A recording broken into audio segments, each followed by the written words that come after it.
Staggered away from my favourite pub. The night was dark and still, and I thought I'd take a shortcut home that led over Cemetery Hill.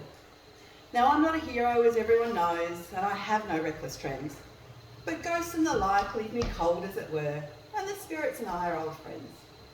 So I wobbled along through the cemetery gates, begging my legs to behave, and everything went pretty well, so I thought, till I fell down a newly dug grave.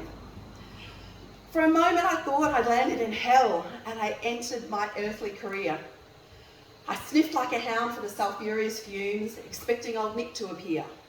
But reason returned and I staggered erect, my prison so dark to survey, and tested my bones for a fracture or two, but everything seemed okay.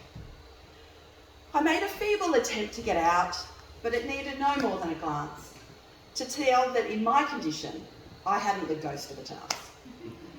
So I reckon I'd have a layoff for a while, and when I woke sober and fit, I'm sure come up with a first-class idea that would get me up out of this pit. And just then I could hear fast oncoming steps that seemed too good to be true.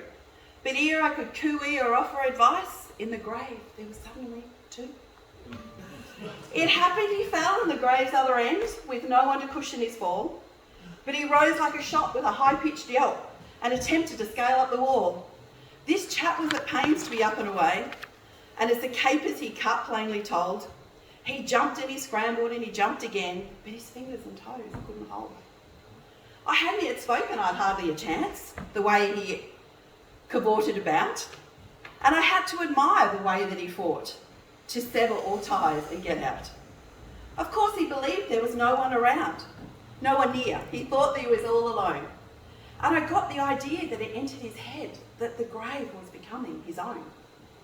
So I felt a bit sad for the poor little guy, now acting a little distraught. And I thought he'd relax if I gave him the drum that he wasn't as alone as he thought.